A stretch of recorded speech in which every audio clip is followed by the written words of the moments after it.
Look at all these pages. I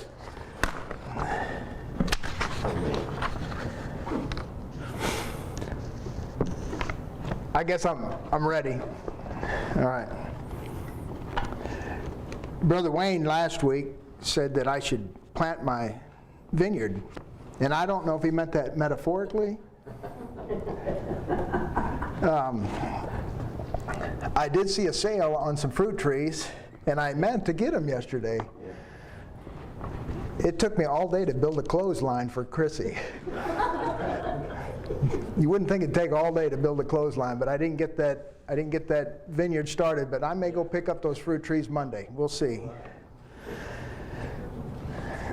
I'd like for you to all turn to Psalms 119.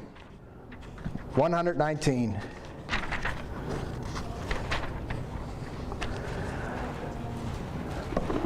Let's read the first 8 verses right now. Psalms 119. Blessed are the undefiled in the way, who walk in the law of the Lord. Blessed are they that keep his testimonies, and that seek him with the whole heart. They also do no iniquity, they walk in his ways. Thou hast commanded us to keep thy precepts diligently. Oh, that my ways were directed to keep thy statutes. Then shall I not be ashamed when I have respect unto all thy commandments. I will praise thee with uprightness of heart when I shall have learned thy righteous judgments. I will keep thy statutes. O forsake me not utterly. At the beginning of the verse, there's the first letter of the Hebrew alphabet. Aleph. And from what I've read, Sunday night, I'm thinking I'm not really smart enough to do Sunday school. That's why I gave the lesson last Sunday, because I felt like I hadn't planted my vineyard. I hadn't read my Bible like I should have. But Sunday night, the Lord put a thought in my head about Psalms 119, something that I'd heard before. And so I started reading it and studying it and reading about Psalms 119, and it's pretty interesting. I quite possibly all of you have already done that. Maybe not. Maybe you're like me. I don't know. But there's 22 letters in the alphabet, the Hebrew alphabet, and I'm probably not going to study Hebrew, but I appreciate people that do. But Psalms 119 is the longest chapter in the Bible, 176 verses. It's divided into 22 sections. There's 8 verses per section. I thought that was kind of interesting. 22 letters in the alphabet. I was told, or I've read, that it was maybe written as a poem to start out with. And I don't know that anybody knows for sure. We know God's word is written by God, but I don't know for sure which man God used to pen the words. Most people, I think, believe it was David. I've heard other names or read about other names. One of them was Ezra. I don't know. I just know that it's God's word. And what's neat about this chapter is that it's all about God's word. It's whoever the writer is, it's them talking to God. And I'd heard one time that there was only just a few verses that didn't talk about some form of his word in all these 176 verses. So that's what most of this paperwork is I went through it and divided it up. And I'm going to read some of the ways it talks about God's word. And this is the writer talking to God. The law of the Lord, the law of thy mouth, his testimonies, thy testimonies, his ways, thy way, thy precepts, thy statutes, thy commandments, the commandments of my God, thy righteous judgments, judgments of thy mouth, thy judgments. Execute judgment, thy judgment, thy word. That's 35 times, just thy word.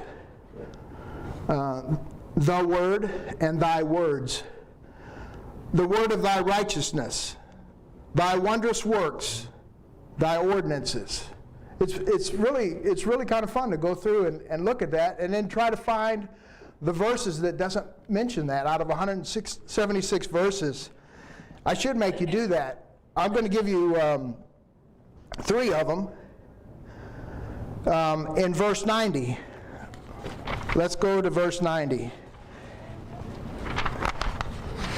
And there's about 6 verses that are, these 3 talk about something else that's precious, though. Verse 90.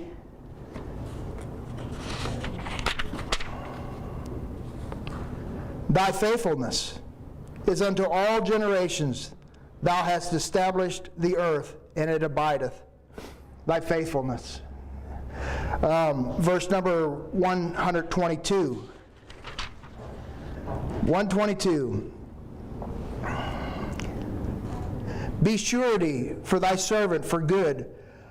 Let not the proud oppress me. God is surety for us. It's for sure, for sure. And then verse number 132.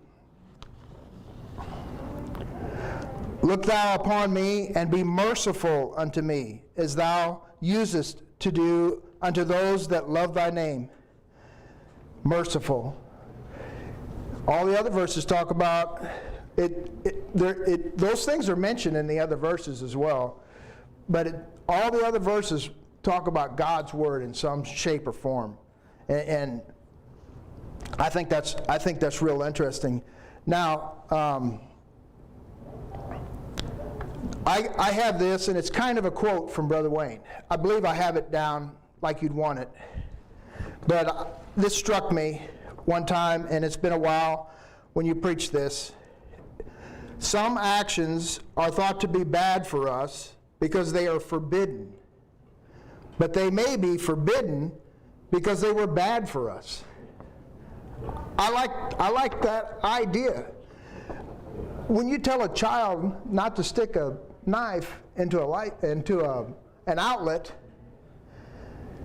the reason why you tell him that is because it is not good for that child to stick a knife. It's dangerous. It's dangerous. So God doesn't forbid things just because he wants to forbid us. He forbids us to do things because they're dangerous in our lives. And we can talk about all kinds of things, and we all struggle with them. Okay? The other part of this was some actions are thought to be beneficial to do because they were commanded. But they may be commanded because they were beneficial for those who do them. And I think about, maybe our diet. And we all struggle with that. And sometimes we do things as a Christian because God said we should do them. And that's the only reason why we do them. But God said we should do them because they are beneficial for us to do them. So we should be careful about whatever you eat or whatever you drink or whatsoever you do all to the glory of God. But I always like that, Brother Wayne. That's from Brother Wayne. I don't know that it's an exact quote, but I got that from Brother Wayne, and he may have got it from somebody else. There's not much new on the earth, is there? Somebody said it before. Now, let's go to Psalms 119, verse 129. Psalms 119, verse 129. I think when you read 119, now we don't believe in repetition prayers, but I think in the right mind, you could read Psalms 119 as a prayer. And I'm going to read this 8 verses. Psalms 129, in this section here, thy testimonies. Think about this as a prayer when we read this. Thy testimonies are wonderful, therefore doth my soul keep them. The entrance of thy words giveth light. It giveth understanding unto the simple. I opened my mouth and panted, for I longed for thy commandments. Look thou upon me, and be merciful unto me, as thou usest to do unto those that love thy name. Order my steps in thy word, and let not any iniquity have dominion over me. Deliver me from the oppression of man, so will I keep thy precepts. Make thy face to shine upon thy servant, and teach me thy statutes. Rivers of waters run down mine eyes, because they keep not thy law. So I think that you could actually sometime in your life take this chapter and you could read the whole thing and read it as a prayer, and you could pray that to God in your mind. You could, the words that are in here, you could really mean to God. I think that would be a good way. Another thing that I think is kind of neat about Psalms 119, I did it one time with a friend a long time ago, and Chrissy and I, we did it this week because I wanted to try it, and it was good for me, and she really enjoyed it. I believe she acted like she likes everything I do, and I don't really believe all of that, but she did seem to enjoy this. We took the time out yesterday. And if you had a group of men or a group of ladies or some friends or your spouse or a good friend, and you took these sections and you each took a section and read it to the other, it's really a neat thing to do. A friend of mine and I did it a long time ago, and you know, we're young and zealous, and so we really got into it. You know, we're the righteous art thou, O Lord, and upright are thy judgments. That's how we read it back and forth, and it was fun. But I think you can seriously do that. Read that to your spouse and take turns reading this, or to your friends. And I think it would be neat sometime to have a group of people just sit in a circle and, you know, go around and read eight verses each.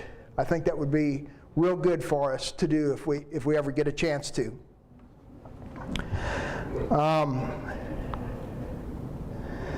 I'd like for you to go to Galatians chapter 5. Galatians chapter 5.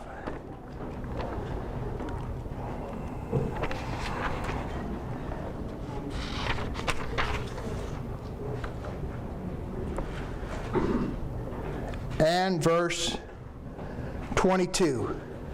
Galatians chapter 5, verse 22. But the fruit of the Spirit is love, joy, peace, long-suffering, gentleness, goodness, faith, meekness, temperance. Against such there is no law.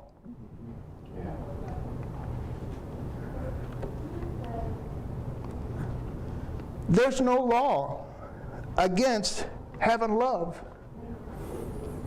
There's no law against joy. There's no law against peace. There's no law against long-suffering. There's no law against gentleness. There's no law against goodness. There's no law against faith. There's no law against meekness. There's no law against temperance.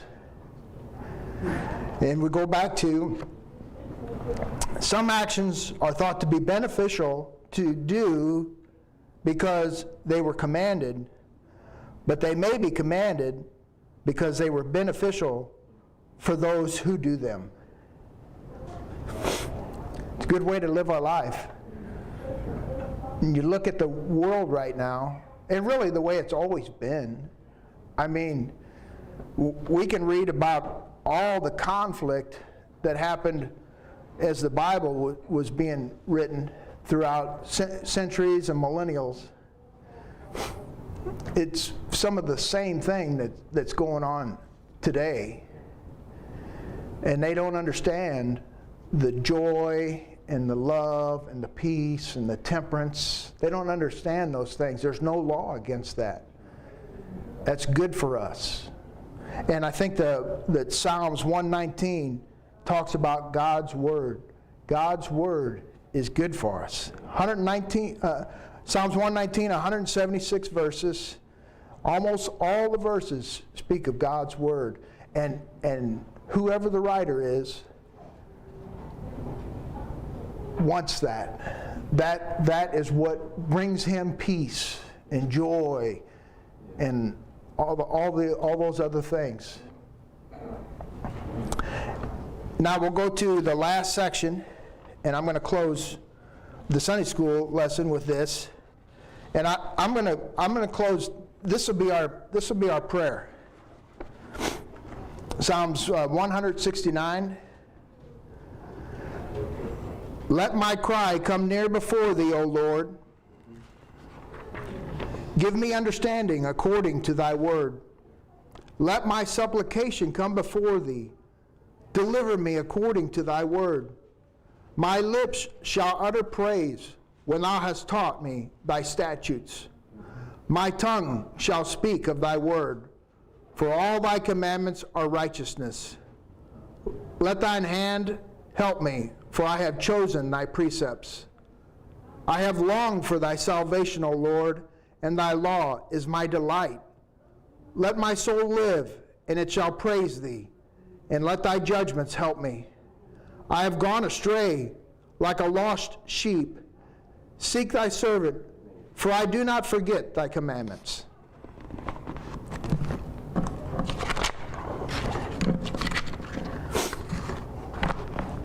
Thanks.